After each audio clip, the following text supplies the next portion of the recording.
सो हे traders, कैसे हो आप सभी लोग। आई होप आप सारे के सारे बहुत ही अच्छे होंगे। तो आज की वीडियो नए ट्रेडर्स के लिए बहुत इंपॉर्टेंट होने वाली है। अगर आप 2026 में ट्रेडिंग स्टार्ट करने की सोच रहे हो या फिर कर चुके हो, स्पेशली उन लोगों के लिए ये वीडियो बहुत इंपॉर्टेंट होने वाली है। अब जो लोग भी ट्रेडिंग में नए होते हैं उन्हें एक चीज़ तो एक्सेप्ट करनी पड़ेगी कि आप ट्रेडिंग में बहुत सारी गलतियां करने वाले हो, जिस वजह से आपको लॉसेस भी होंगे और टाइम भी लगेगा। लेकिन ट्रेडिंग में गलतियां भी दो तरह की होती हैं जो आप करते हो, जिसमें से एक होती हैं आपकी नॉर्मल मिस्टेक्स, जो कि आपकी ट्रेडिंग में ग्रोथ के लिए इम्पॉर्टेंट होती हैं। नॉर्मल मिस्टेक्स आपके अंदर एक्सपीरियंस लाती हैं और उस एक्सपीरियंस का यूज़ करके ही आप फ्यूचर में एक अच्छा ट्रेडर बन पाते हो। वहीं दूसरी तरफ ऐसी गलतियां होती हैं जिसे तो मैं एक्सट्रीम फुलिशनेस कहता हूँ, यानी कि एक तरह से बेवकूफ़ी। ऐसी गलतियां करके आप ट्रेडिंग में कभी सक्सेसफुल हो ही नहीं सकते, ना ही इनसे आपको कोई एक्सपीरियंस मिलता है। अल्टीमेटली ये आपका पैसा भी कम करेंगी और आपका कॉन्फिडेंस भी। तो एक ट्रेडर जो नॉर्मल मिस्टेक्स करता है, जो उसके एक्सपीरियंस के लिए इम्पॉर्टेंट होती हैं, वो करने से तो मैं आपको नहीं रोक सकता। वो मिस्टेक्स करना आपके लिए बहुत ज़रूरी है। लेकिन ऐसी गलतियाँ जिन्हें कि आप कम्प्लीटली अवॉइड कर सकते हो, और अगर आप इन गलतियों को अवॉइड कर लेते हो तो आप अपना बहुत सारा टाइम, पैसा और एनर्जी बचा सकते हो। सो इस वीडियो में मैं ऐसी 4 गलतियों के बारे में डिस्कस करने वाला हूँ जो कि लगभग हर ट्रेडर अपनी ट्रेडिंग के स्टार्टिंग जर्नी में करता है। और ऐसा नहीं है कि ये गलतियाँ करके आपको बहुत ज़्यादा एक्सपीरियंस मिलता है। इससे सिर्फ और सिर्फ आपका टाइम और पैसा बर्बाद होता है। एक्सपीरियंस के नाम पर यहाँ पर आपको कुछ नहीं मिलता। तो बिना किसी देरी के हम इस वीडियो में आगे बढ़ते हैं और पहली गलती की तरफ चलते हैं। तो अगर हम आपकी ट्रेडिंग जर्नी की पहली मिस्टेक की बात करें, वो है नेवर मैरी अ ट्रेड। अब सुनने में ये थोड़ा अजीब लगता है, लेकिन ज़्यादातर लोग यही करते हैं। वो किसी एक ट्रेड के आउटकम से इतना ज़्यादा अटैच हो जाते हैं जैसे कि उन्हें उस ट्रेड से शादी करके अपना घर बसाना हो, क्योंकि वो किसी एक ट्रेड को ऐसा पकड़ के बैठते हैं जैसे कि अब यही ट्रेड उनके लिए सब कुछ है। अगर ये ट्रेड उनके फेवर में जा रहा है, वैसे तो आपको टारगेट पॉइंट पर निकल जाना चाहिए, लेकिन अगर इसके बाद भी आप होल्ड करते हो वो फिर भी वैलिड है, क्योंकि आप प्रॉफिट में हो। लेकिन हद तो तब हो जाती है जब लोग अपने स्टॉप लॉस पर भी नहीं निकलते और लॉस के बाद भी उस ट्रेड को होल्ड करते हैं।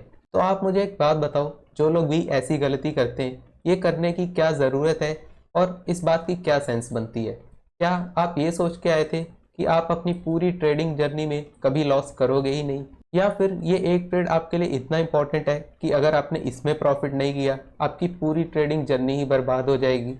ऑब्वियसली ऐसा कुछ नहीं होने वाला। तो आप एक ट्रेड के पीछे इतना पागल होते क्यों हो? अगर ये ट्रेड घूमकर वापस से आपकी डायरेक्शन में चला भी गया, तब भी आपको इससे मिल क्या जाएगा? ऐसा तो होने नहीं वाला कि आपको दोबारा कभी ट्रेड करने की ज़रूरत ही नहीं पड़ेगी। अब ऐसा नहीं है कि मैंने ये गलती पहले कभी की नहीं है। ऑब्वियसली मैंने भी बहुत सी गलतियाँ की हैं और ये गलती भी उनमें से एक है, तभी मैं आपको बता रहा हूँ। उस ट्रेड में क्या हुआ था कि मार्केट मेरे अगेंस्ट में मूव कर रहा था। मार्केट बहुत देर तक मुझे लॉस देता रहा, लेकिन एक टाइम बाद वो प्रॉफिट में आया और मैंने थोड़े बहुत प्रॉफिट में एग्जिट कर दिया। और ये गलती मैंने अपने पूरी ट्रेडिंग जर्नी में सिर्फ और सिर्फ एक बार की है, और उस एक बार में भी मैं प्रॉफिट में ही निकला था। अब ये गलती मैंने दोबारा क्या सोचकर नहीं की वो मैं आपको बताता हूँ। जहाँ की मैं इतना बड़ा लॉस देने के लिए रेडी था सिर्फ और सिर्फ एक ट्रेड में, अगर वही लॉस मैं 3 से 4 ट्रेड में देता तो मेरी प्रोबेबिलिटी भी होती कि उनमें से एटलीस्ट मेरे 2 या 3 ट्रेड सही हो जाएं। वहीं एक ट्रेड में लॉस देने की बजाय आप यही लॉस 4 से 5 ट्रेड में देने की सोचो, तो एटलीस्ट आपके 2 से 3 ट्रेड तो सही हो ही सकते हैं। तो इस वीडियो के बाद आप क्या करना कि आपने अपने ट्रेडिंग करियर में अब तक जितने भी ट्रेड लिए हैं उन सबको रिव्यू करने के बाद ये चीज़ देखना कि आपने कितनी बार ऐसी गलतियों के कारण इतने बड़े बड़े यूजलेस लॉसेस दिए हैं जो कि बिल्कुल भी वर्थ इट नहीं है, और इन यूजलेस लॉसेस के कारण आपने अपने अकाउंट को कितना ज़्यादा नुकसान पहुंचाया है।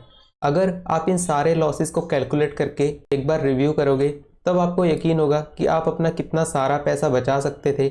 अगर आपके पास ये सारा पैसा बच जाता तो आप उसे और आगे ट्रेडिंग में यूज़ कर सकते थे, या फिर आज आपके अकाउंट की जो भी वैल्यू है ये सारा लॉस उस अकाउंट में पड़ा होता, जिससे कि आपके अकाउंट की वैल्यू ज़्यादा होती। जब आप ये चीज़ें देखोगे तब आपको रियलाइज़ होगा कि ऐसी गलतियाँ करके आप सिर्फ और सिर्फ अपने अकाउंट को नुकसान ही पहुँचाते हो।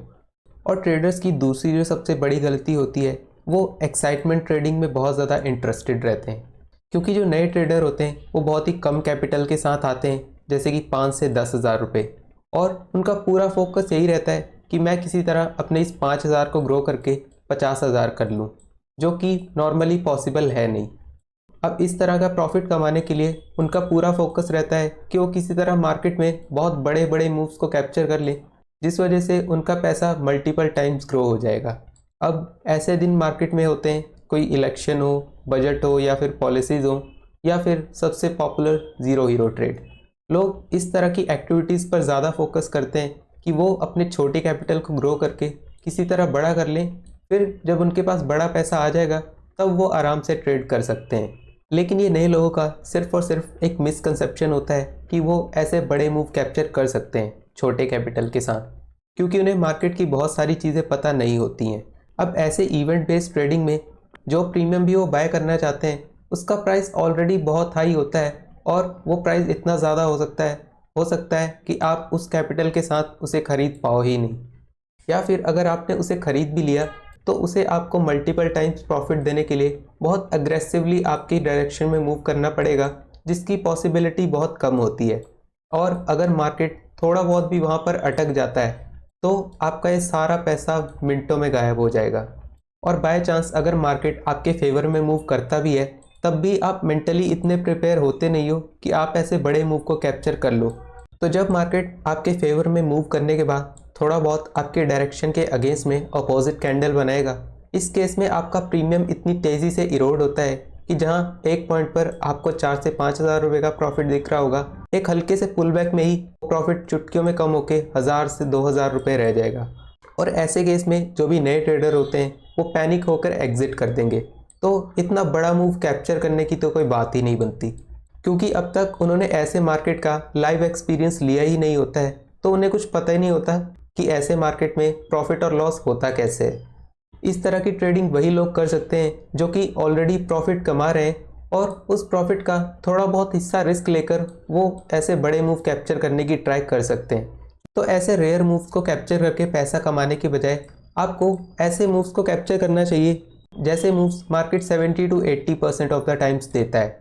आपका सारा फोकस ऐसे मार्केट में सरवाइव करने और इससे पैसा कमाने पर होना चाहिए, ना कि ऐसे रेयर मूव्स को कैप्चर करने पर। ऐसी ट्रेडिंग आपको तभी करनी चाहिए या तो आप ट्रेडिंग से ऑलरेडी प्रॉफिट कमा रहे हो, या फिर आपके पास ऐसी ट्रेडिंग का अच्छा खासा एक्सपीरियंस है, जो कि आपके पास होगा नहीं। इसलिए आपके लिए बेटर यही है कि स्टार्टिंग में आप इस तरह की ट्रेडिंग से दूर रहो। और जो लोगों की तीसरी सबसे बड़ी गलती होती है वो ये होती है कि वो कभी खुद पर फोकस नहीं करते। उनका सारा फोकस यही रहता है कि वो अपने ट्रेडिंग रिजल्ट को दूसरों के ट्रेडिंग रिजल्ट के साथ बहुत कंपेयर करते हैं। अब आप मुझे ऑनेस्टली बताओ कि कितने लोगों ने ये चीज़ फेस की है। जब भी वो डे एंड पर अपने ट्रेडिंग सिस्टम को क्लोज करते हैं, चाहे आपका वो दिन प्रॉफिट वाला रहा हो या फिर losing day, trading system close करते टाइम तो आप बिल्कुल न्यूट्रल रहते हो, आपको कोई खास फर्क नहीं पड़ता। लेकिन जब आप सोशल मीडिया पर स्क्रॉलिंग स्टार्ट करते हो, वहाँ पर आपको एक से बढ़ के एक इन्फ्लुएंसर्स दिखते हैं जो लोगों के सामने अपने बड़े बड़े प्रॉफिट्स फ्लैक्स करते हैं कि आज मैंने इतना प्रॉफिट किया, अगर आपने ऐसा किया होता तो आप भी ये प्रॉफिट कमा सकते थे। और जब आप ऐसी चीज़ें सोशल मीडिया पर देखते हो तो आपका सिस्टम चाहे कितना भी अच्छा हो, आपने उस पर कितनी भी बैक टेस्टिंग की हो, ये चीज़ें आपका कॉन्फिडेंस डाउन करेंगी ही और आपको सेल्फ डाउट में डाल देंगी कि जो चीज़ें भी आप फॉलो करते हो क्या वो सच में काम करती भी हैं या फिर नहीं। और उन लोगों का मेन पर्पस भी आपको यही चीज़ फील करवाना होती है, ताकि आप सोचो कि उनके पास कोई मैजिकल चीज़ है जो कि मेरे पास नहीं है, ताकि वो उन मैजिकल चीज़ों को आपको कोर्सेज और सर्विसेज के नाम पर सेल कर सकें। बट ट्रस्ट मी, ऐसा असल में कुछ होता नहीं है। अगर ऐसी कोई मैजिकल चीज़ें होती तो वो उन्हें खुद यूज़ करके उससे बहुत सारा पैसा कमा सकते हैं। उन्हें आपसे रिक्वेस्ट करके अपने कोर्सेज सेल करके आपसे पैसा कमाने की ज़रूरत नहीं पड़ती। तो ये तो बिल्कुल कॉमन सेंस वाली बात है कि अगर किसी के पास ऐसी चीज़ें होंगी तो वो आपसे पैसे लेकर भी ऐसी चीज़ें बताएगा नहीं, क्योंकि ट्रेडिंग में खुद इतनी पोटेंशियल है कि वो आपको कोर्सेज और सर्विसेज से कहीं ज़्यादा पैसा कमा कर दे दे। और इससे आपका सबसे बड़ा लॉस होता है आपके टाइम और आपके पैसे का। अब पैसे का लॉस तो चलो रिकवर किया जा सकता है, लेकिन टाइम और एनर्जी का लॉस इतना ईजिली रिकवर नहीं होता। जब आप ऐसे लोगों की बातों में आ जाते हो तो आप किसी एक स्ट्रैटेजी पर टिक कर काम करोगे ही नहीं, आप बार बार अपनी स्ट्रैटेजीज चेंज करोगे कि किसी स्ट्रैटेजी में तो मुझे ऐसी मैजिकल चीज़ मिल जाएगी जिससे मैं बहुत सारा पैसा कमा सकूं। लेकिन आपको ट्रेडिंग में मैजिक तभी देखने को मिलेगा जब आप किसी एक स्ट्रैटेजी पर टिक कर काम करोगे, ना कि 10 स्ट्रैटेजीज़ को फॉलो करोगे। इसलिए मेरी सलाह आपको यही है कि जितना जल्दी हो सके आप अपने ट्रेडिंग रिजल्ट को दूसरों के साथ कंपेयर करना बंद कर दो और जितना हो सके सोशल मीडिया पर ऐसी चीज़ों को इग्नोर करो। ऐसा करने से आप अपना बहुत सारा टाइम, एनर्जी और पैसा बचा सकते हो।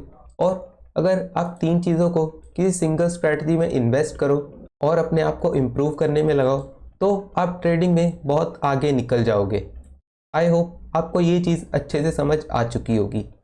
और ट्रेडिंग में लोगों की सबसे बड़ी गलती होती है that they don't have time. अब इसमें भी 2 तरह के लोग होते हैं, जिनके पास सच में टाइम नहीं होता अपनी बढ़ती एज, जॉब और रिस्पॉन्सिबिलिटीज़ के कारण, और कुछ लोगों के अंदर बहुत ज़्यादा चुल होती है कम टाइम में अमीर बनने की। लेकिन मैं आपको क्लियरली बता देता हूँ कि अगर आप ट्रेडिंग को मिनिमम 3 से 4 साल तक देने के लिए रेडी नहीं हो तो आपको ट्रेडिंग में नहीं आना चाहिए। अब ऐसा मैं आपको डीमोटिवेट करने के लिए नहीं कह रहा हूँ, ये बिल्कुल रियलिटी है जो आपको एक्सेप्ट करनी पड़ेगी। एक बार के लिए आपके पास कम पैसा है या फिर ट्रेडिंग की बहुत ज़्यादा नॉलेज नहीं है, ये सब चीज़ों के साथ आप ट्रेडिंग स्टार्ट कर सकते हो। लेकिन अगर आपके पास टाइम नहीं है, उसका रीज़न चाहे कुछ भी हो, तो मेरे ख्याल से आपको ट्रेडिंग में नहीं आना चाहिए। और आपके ट्रेडर बनने की प्रोबेबिलिटी इस चीज़ पर भी डिपेंड करती है कि आप मार्केट को कितना टाइम देने के लिए रेडी हो। आप जितने ज़्यादा टाइम तक मार्केट में टिकने की कोशिश करोगे, आपके ट्रेडिंग से प्रॉफिट कमाने के चांसेस बढ़ जाते हैं। वरना ऐसे लोगों की कमी नहीं है जो रोज़ मार्केट में आते हैं, वो सोचते हैं कि मैं अपने जॉब या फिर स्टडी के साथ साथ ट्रेडिंग को as a second source of income सोच सकता हूँ। और जब उन्हें ट्रेडिंग से एक्सपेक्टेड रिजल्ट नहीं मिलते तो वो हार्डली 3 से 6 महीने में ट्रेडिंग छोड़कर चले जाते हैं। तो मेरे हिसाब से प्रॉफिटेबल बनने के लिए जो आप अपनी सबसे प्रीशियस चीज़ मार्केट को दे सकते हो वो है आपका टाइम। ट्रेडिंग में इससे ऊपर और कोई चीज़ है नहीं। ऐसा नहीं है कि ट्रेडिंग में कोई बहुत ही एडवांस चीज़ें हैं जिसे कि सीखने में आपको बहुत ज़्यादा टाइम लगेगा। ट्रेडिंग का प्रोसेस बहुत ही सिंपल है जिसे कि कोई भी फॉलो कर सकता है। लेकिन इस प्रोसेस को फॉलो करने के लिए आपको जिस तरह का इंसान बनना पड़ता है वैसा इंसान बनने में आपको टाइम लग जाता है। एक ट्रेडर की साइकोलॉजी और माइंडसेट बिल्ड होने में एक लंबा टाइम लग जाता है। आप चाहे कितने भी इंटेलिजेंट हो, आप अपने माइंडसेट को 1-2 साल में बिल्ड कर ही नहीं सकते। और जितने भी सक्सेसफुल ट्रेडर हैं उन्होंने ट्रेडिंग को मिनिमम 3 से 4 साल का तो टाइम दिया ही है ट्रेडिंग से प्रॉफिटेबल होने में। तो आप मार्केट से ऐसी अनरियलिस्टिक एक्सपेक्टेशन क्यों रखते हो कि आप 6 महीना या 1 साल में ट्रेडिंग से बहुत ज़्यादा पैसा कमा लोगे। तो भले ही आपके पास कितनी भी नॉलेज और पैसा हो, लेकिन अगर आपके पास ट्रेडिंग को देने के लिए टाइम नहीं है तब भी आप ट्रेडिंग से पैसा नहीं कमा पाओगे। एक ट्रेडर बनने के लिए आपके पास इन सब चीज़ों का एक परफेक्ट बैलेंस होना बहुत ज़रूरी है, और ज़्यादातर लोगों के पास इन सब चीज़ों का बैलेंस होता नहीं है, इसलिए मोस्टली लोग ट्रेडिंग में फेल ही होते हैं। सो आई होप आपको ये चीज़ें अच्छे से समझ आ चुकी होंगी कि एक सक्सेसफुल ट्रेडर बनने के लिए आपको किन गलतियों से दूर रहना चाहिए, जो कि कम्प्लीटली आपके हाथ में है और आप ये पहले दिन से ही अवॉइड कर सकते हो। आई होप ये वीडियो आपके लिए हेल्पफुल रही होगी। अगर वीडियो अच्छी लगी हो तो इसे लाइक करो और मेरे इस चैनल को भी सब्सक्राइब कर लो ऐसे ही एजुकेशनल वीडियोस और देखने के लिए। मैं मिलता हूँ आपसे नेक्स्ट वीडियो में, तब तक के लिए बाय।